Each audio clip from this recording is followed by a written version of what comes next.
छिमौली में श्रीमद्भागवत कथा का भावुक समापन, सुदामा चरित्र ने बहाए श्रद्धालुओं के अश्रु।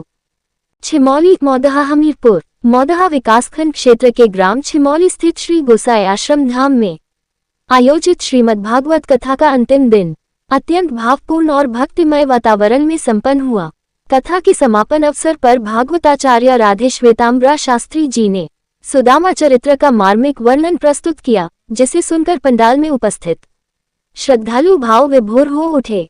कथा के दौरान आचार्य जी ने बताया कि सुदामा जी भगवान श्री कृष्ण के गुरुकुल के परम मित्र थे। अत्यंत निर्धन होने के बावजूद उनकी भक्ति निष्काम, निर्मल और अटूट थी। पत्नी के आग्रह पर वे भगवान श्री कृष्ण से मिलने द्वारका पहुंचे और भेंट स्वरूप केवल चावल साथ ले गए।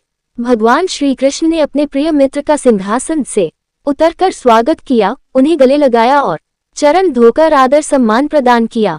सुदामा द्वारा लाया गया चावल प्रभु ने बड़े प्रेम और भाव से ग्रहण किया। सुदामा जी कुछ भी मांगने का साहस नहीं कर सके, किंतु भगवान श्री कृष्ण ने उनके मन की पीड़ा को स्वयं जान लिया। द्वारका से लौटने पर सुदामा जी ने देखा कि उनकी दरिद्रता समाप्त हो चुकी है और उनका जीवन सुख समृद्धि से परिपूर्ण हो गया है।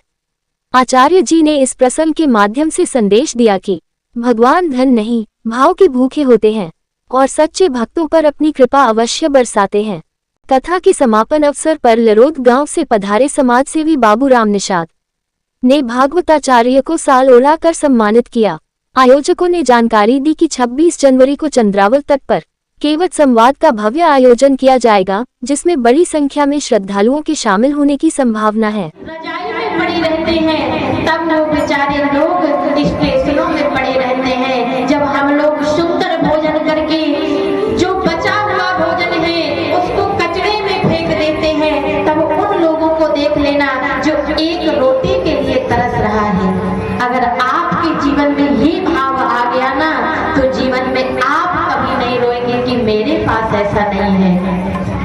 अरे भगवान से ये मत कहिए कि मेरे कोई गलत कार्य थे जो आपने ऐसा कर दिया। भगवान को हाथ जोड़कर उसका धन्यवाद करिए कि हे प्रभु, मैंने कोई अच्छे कर्म किए थे जो आपने मुझे लोगों के सामने हाथ फैलाने वाला नहीं, लोगों को दान देने वाला बनाना। अगर आप चित्रकूट जाएंगे, परिक्रमा करते हैं, देखेंगे किसी के हाथ नहीं है, किसी के पैर नहीं है, किसी के आंख नहीं है, इतनी सर्दी में बेचारे पड़े रहते हैं और आप लोग 1 रुपए दे देते हैं तो वो प्रसन्न हो जाता है।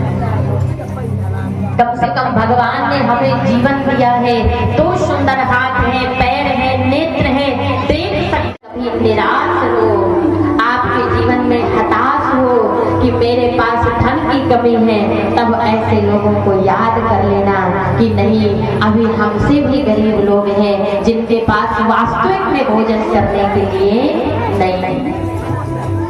सुखदेव जी महाराज राजा परीक्षित से कहते हैं, राजन, सुदामा जी दरिद्र नहीं है। सुदामा जी गरीब तो है लेकिन दरिद्र नहीं है, क्योंकि उनके अंदर संतोष रूपी धन है, और जिसके पास में संतोष रूपी धन हो वो कभी दरिद्र हो ही नहीं सकता। उनकी पत्नी सुशीला जो अपने पति के लिए एक बार पति के चेहरे की आकृति देख लेती और फिर शांत हो जाती है। जब भगवान की कृपा होगी उस दिन हमें भोजन करने को मिलता है। एक दिन अपनी पत्नी से सुदामा जी कहते हैं कि तुम्हें क्रोध नहीं आता? अरे तुम्हारे पास तो भोजन करने के लिए भी नहीं रहता। पत्नी कहती है, अरे आपको पता है कि अगर इस संसार में एक पत्ता भी हिलता है तो वो परमात्मा की कृपा से, भोजन मिल भी गया तो भी परमात्मा की कृपा, और नहीं भी मिला तो ये परमात्मा की ही कृपा है और परमात्मा का ही भाव है।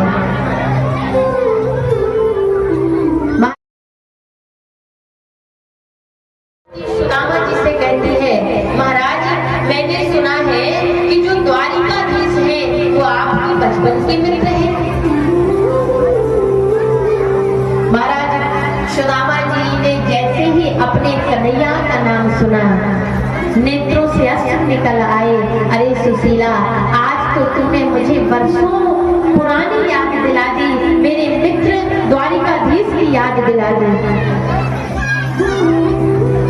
महाराज, मैया सुशीला कहती है, मुझे ऐसा लगता है प्रभु कि आपको उनसे मिलने अवश्य जाना चाहिए।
हमारे भैया आए हुए हैं व्यासपीठ पर और अंग वस्त्र 251 रुपए पुष्प मुद्रिकाएं दान कर रहे हैं।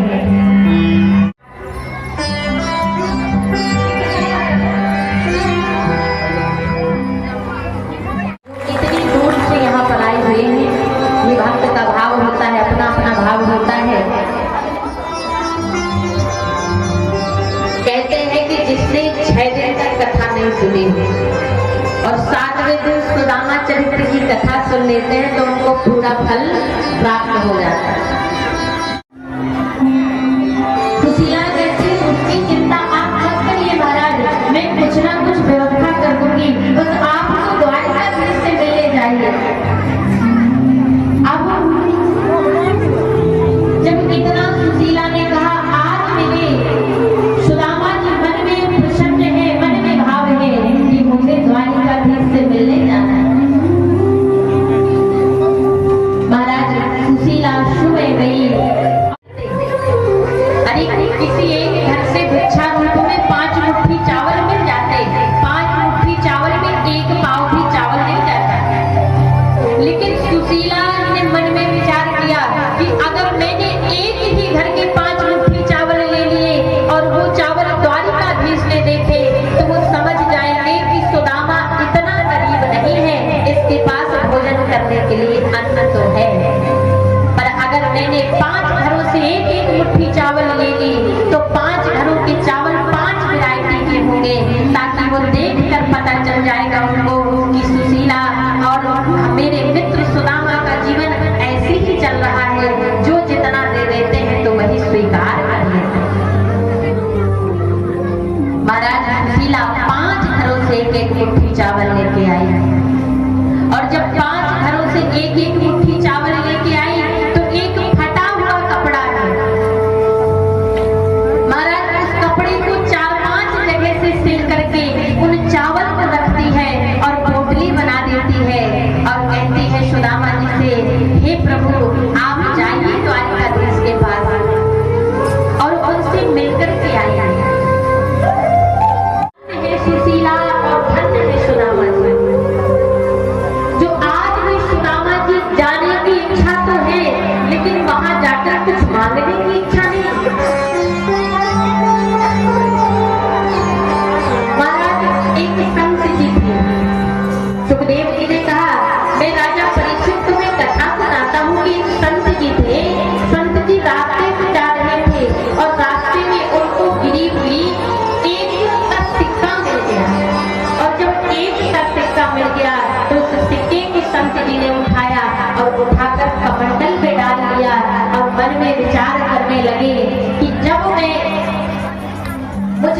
कोई गरीब व्यक्ति दरिद्र व्यक्ति मिल जाएगा, गरीब नहीं दरिद्र व्यक्ति मिल जाएगा, ये सिक्का मैं उसी को दान कर दूंगा।